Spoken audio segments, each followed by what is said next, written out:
Good evening, and welcome to another edition of the Matchup Preview Show with your host, Thrills Alexander.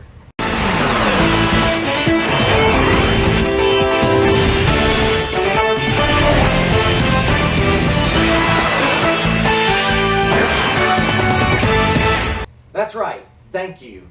We are back with our matchup preview show of week number 6 here in the BFFL. We've had a very productive first 5 weeks of the season. I couldn't have hoped it would have gone any better.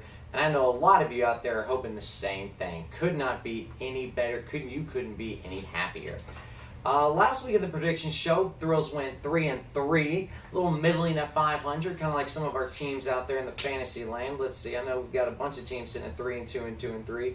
Oh, look at that, just 3 teams sitting at 2-3 or 2-2, so just a quarter of the league. My numbers might have been a little off there for the first time all season. There's not a lot to beat around the bush on this week. Got to say, Kamish Badell wrote a fantastic Cup of Joe yesterday. And I've got to say, the Sav Dog Doghouse was once again a just masterpiece right there.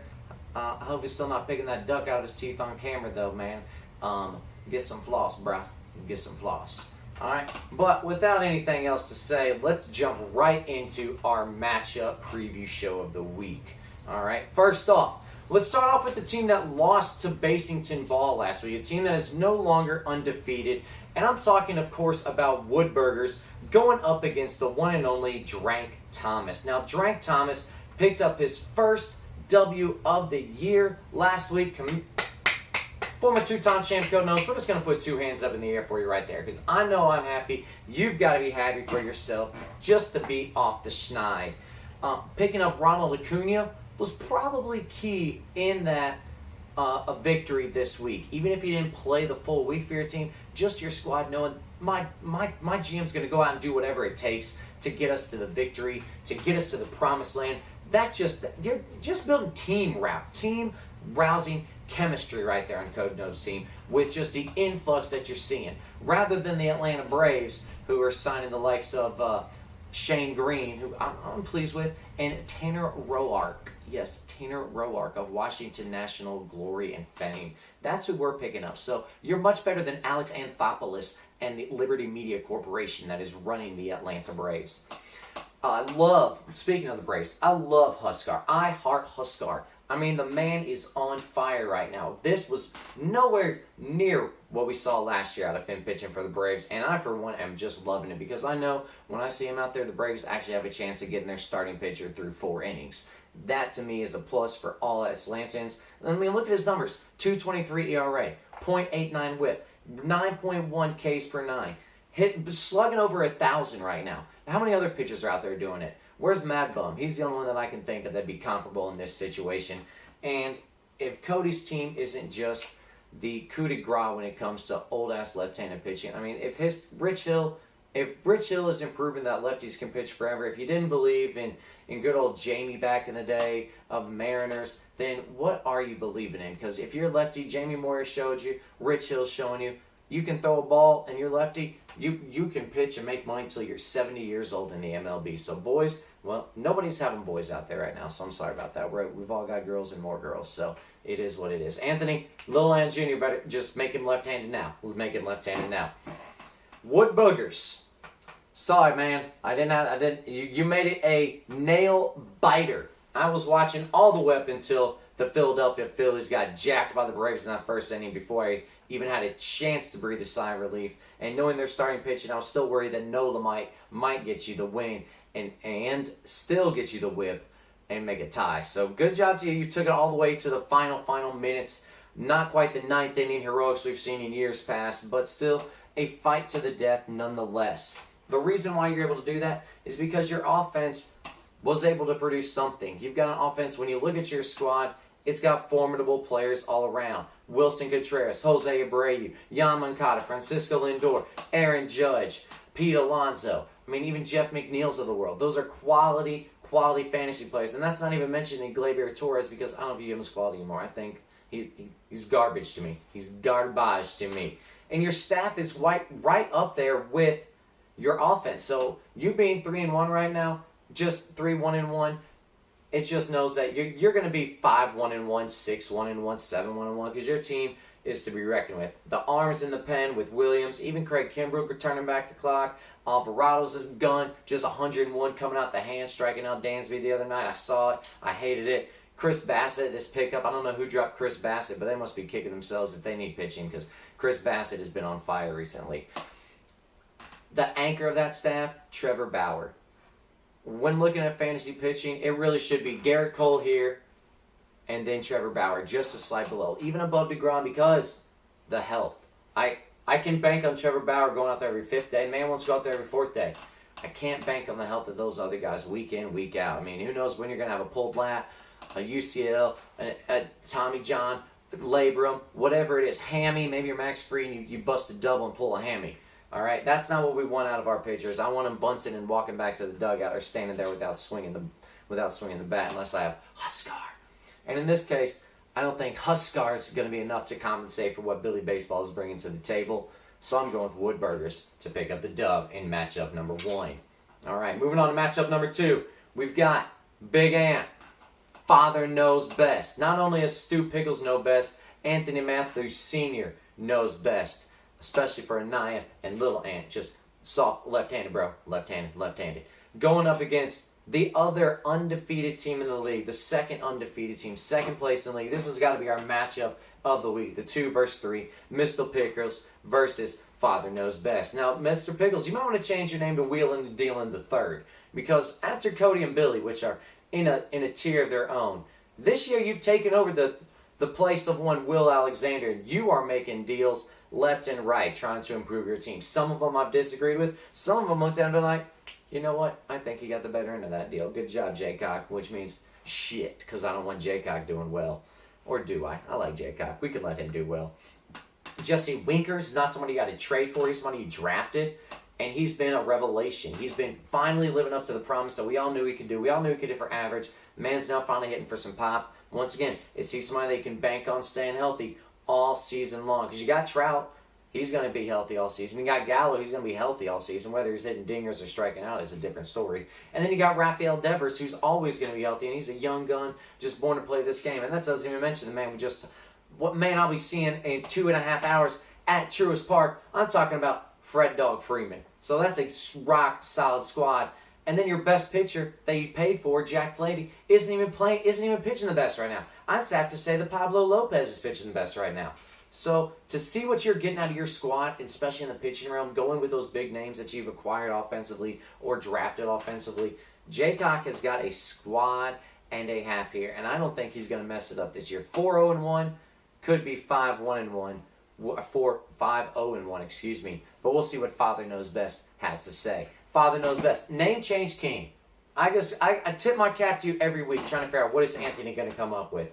We could in the Slack board just help you each week. Can we get a special little channel there for possible name for Anthony's squad? And just each week we just pipe in some different names, maybe give him some spitball, give him some options out there. Man needs some ideas. He might run out eventually, even though I down that noggin of Vance. He's not lacking for creativity. I'm still not understanding the 2 catcher thing that you have going on with Vasquez and Carson Kelly. Interesting to everyone in the league, especially some teams that don't even start a catcher. But, roll with what's working for you, man. Just roll with what's working for you. Just like Austin Riley. You roll with him. He's a damn roller coaster. 0 for 4, 4 for 4, 3 for 4, 1 for 4, 2 for 4, 0 for 4, 0 for 4, 0 for 4. The man is an up and down roller coaster right there, but you have no problem riding it. And, Anthony, to look at your team and see that you've actually got 2 extra pitchers on your team, 2 bench spots filled with pitchers, I had to fall back in my chair and just make sure I was looking at the right squad. I couldn't believe it. I've never seen Anthony with so many pitchers on his team. And I'm pleased with that. And they're all unnamed, decent, quality pitchers you would want on your team. John Means, Lance Lynn, D. Scalfini, Matt Boyd. And I didn't even mention Lucas Giolito. He's dang sure quality. All right, so looking at all those, taking those things into perspective right there, the undefeated Mr. Pickles and his wheeling and dealing self, Father Knows Best, and his lack of understanding of you only need 1 catcher apparently, but still having decent players and being 3-1-1. I got to give the nod to big Jaycock here. I'm sticking with Jaycock to choo-choo. Keep that undefeated train rolling, Jaycock. I got faith in you. Now, looking at the team that Jaycock played last week, we're going to see Nada Army going up against Walker, Texas Ranger.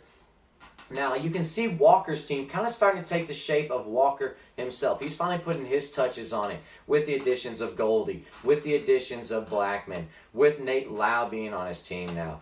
Jagam going on the DL is going to be a real interesting thing when I look at his team. How is he going to compensate? Because Mad Bum's not going to pitch like he's 23 forever.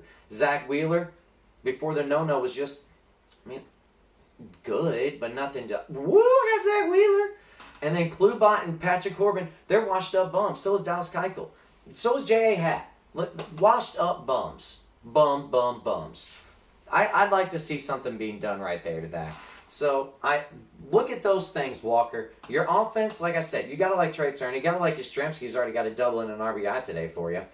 I like Marcel, but have you noticed when he has to play outfield and there's no DH, he's not near as effective offensively. Anybody else taking note of that? Maybe Braves GM should take note. Maybe we should trade him. Maybe we should transition to an AL team from an NL team. I would be fine with that. Not an Army.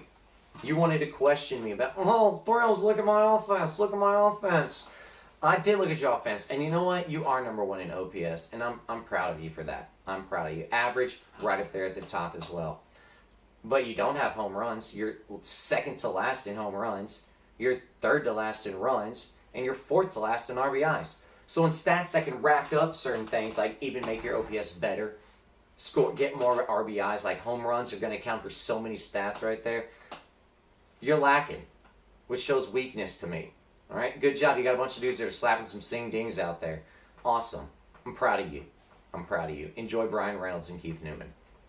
All right, but I know what you're really going to enjoy is Jared Kelenic. I know I'm butchering the name and being a teacher. That's painful. I'm reading about him. I know what he's supposed to be bringing to the table. I'm jelly. So I give kudos to you right there because he's coming up Thursday to tag team with somebody that's been up all season kicking dick for your team, Jordan Alvarez. If his knees can hold up all season long and not just deteriorate into dust as he's rounded third on his 29th home run of the year by July 22nd, all right, you're going to be thrilled to death. And you might have a pretty solid squad. But this week, I don't think you need to have a solid squad to win. I think you could have a mediocre squad and win. And I think you're going to win. I see Nada Army getting by Walker, Texas Ranger. Which moves us to a matchup of teams that many expected more for. Many expected more. And as of writing this, it was Alonzo. But in the past 13 and a half minutes, we've gotten the name Estranged. Very similar to the song just sent out on the Slackboard for us to take in and digest. I haven't had an opportunity to do that yet, but I will momentarily. Now, Estranged is going up against Mix It Up. Now, Estranged, looking at his squad, as soon as something good happens, something bad happens. So CJ Cron had shat out for the first 2-3 weeks. Finally starting to turn on and enjoy that Coors Field air. He's on the DL. Kyle Tucker, he's in a season-long. He might as well be on a season-long DL as crappy as his numbers have been. And I'm not seeing, the pickups of Rojas. We've read about him on the Yahoo board. We've looked at his numbers. We see what he's doing here. AR's got the balls to pick him up and see if he can ride with him. Got the Tommy peripherals looking at badass Pham. I know about Tommy Pham. I know his numbers are looking good under the hood. But let's pop that hood, Tommy. Let's pop them dingers like you need to pop that hood and get those numbers out. And holding 4 IL spots, I really think is infringing upon something that Alex digs, which is flexibility, depth. I know Brendan Rodgers is an all-star in the making in a few years. This year, is he somebody worth holding on to when your team's not quite where you want it to be in the standings, when one game could matter come September and October? I think I'd be questioning that. I had to make a tough call myself, and you saw it went the other way. You're going one way. Let's see how it plays out. You're going up against Mix It Up, and I don't know what's going on with Mix It Up. Like he said on the Slack board, I'm just running into buzzsaws, and he's right. He batted, but you only batted 199 like 200 last week, right, Mark? So that kind of falls by the wayside. If your offense would have just batted 250, I know a couple extra dingers, I know a couple extra total bases would have been thrown in there, a couple extra ribbies, and it would have been a lot more competitive. But you are correct. Savdog was a buzzsaw. And part of the problem is your offense, your pitching. I mean, Charlie Morton, Max Fried, what? I mean, they're not doing jack for you right now.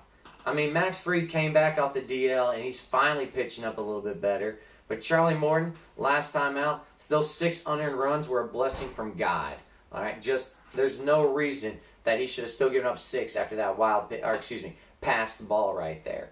Yu Darvish is still doing Yu Darvish things. You can't complain about that. I would be complaining about Corey Seager. Can just somebody tell him that it's October and it's the NLCS about to be the World Series, and he's going to hit 350. Just pretend every pitcher's an Atlanta Brave. All right? People tell you, think of everybody naked in the audience when you're talking. Corey Seager, think of everybody that's an Atlanta Brave wearing an Atlanta, every pitcher's an Atlanta Brave. And he'll rack 350, 360 the rest of the season, right, Mark? So somehow get that handled. If you don't handle it soon, you're going to lose. And I don't think you can get on the phone to LA anytime quick and make that call. So I got to go with the Strange to pick up a dub this week. I know he's making some moves. Just looking at this team, the staff, I still love the staff so much on the Strange. That's what's killing me right here. If the offense was worth anything, he could be trouble. But right now it's not. And that's going to bring us to the brother versus brother fight to the death match. We've got Exploder going up against Corporal Dix, or as some people might call him, Dwayne Hicks. Although I can't think of anything but Dwayne Johnson.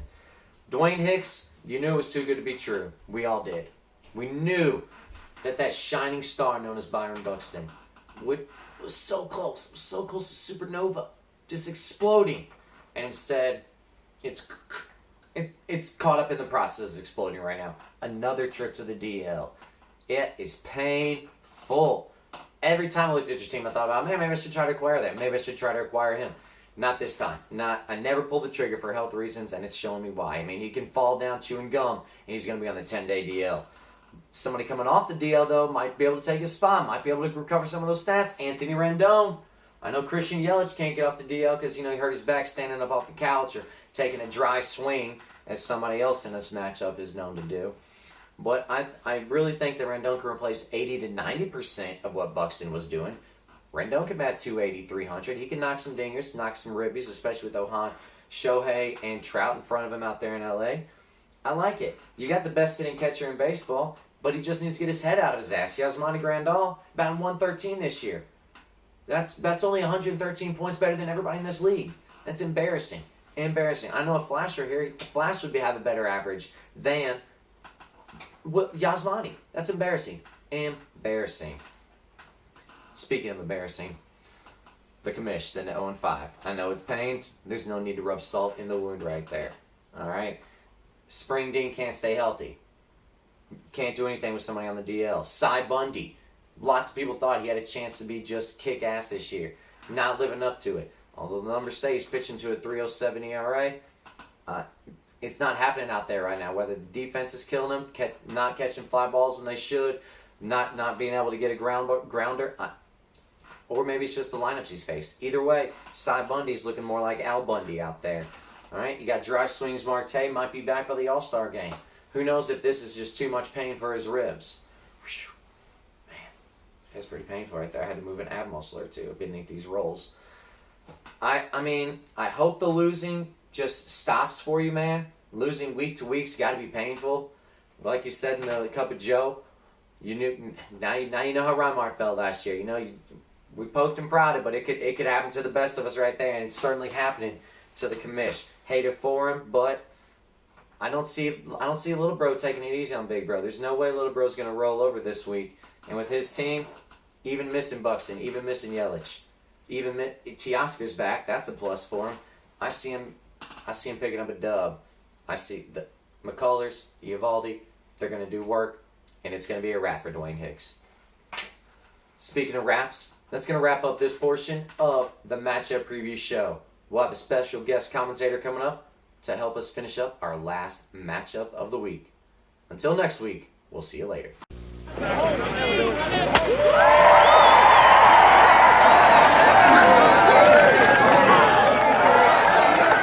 How long are they going to worship this guy? Hey!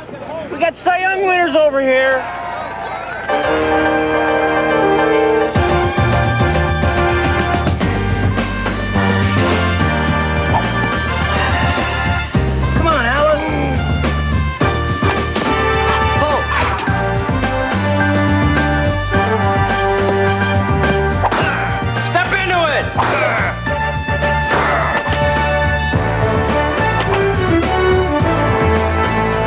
go bigger? Yeah.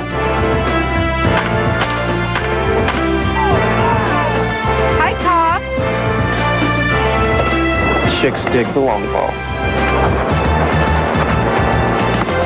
Hey, have you guys seen Mark? You guys see Mark.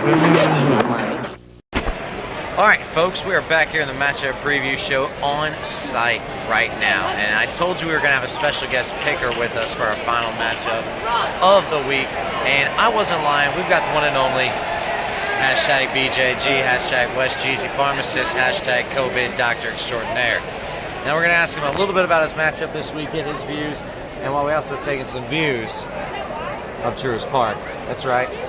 Kevin Biggio up there, his player. That's my player. Up next will be Lords Goriel, my player. So, Bigger, how you feeling about your team so far right now? Feeling a lot better last night.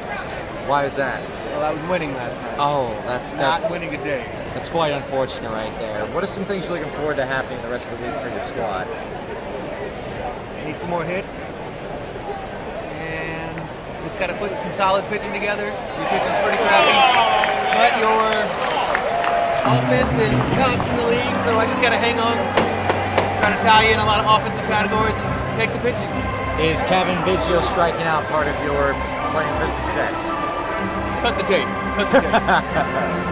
All right, Bigger, I'll let you get back to this game in just 1 second, but I got to ask, what do you think's going to happen this week? Are you going to win or are you going to lose? My team's getting healthy. I got a couple guys coming off the IL. Normally I'd pick myself, but I'm going to be realistic here and say you're probably going to win. I like your style, I gotta say. I appreciate the honesty there, and I predict myself to win as well. I can only hope it comes to fruition. This Lords Goriel at bat might be the determining factor, might be the slayer of the week. We'll know Sunday evening. Only time will tell. As he said, only time will tell. That's exactly right. So, that's it for this week's matchup preview show. Oh, Lords Goriel with the liner up the middle, and Ozzy throws him out. What a shit, man. What a shit, man. We'll see you next week here on the Matchup Preview Show. Bye, everybody.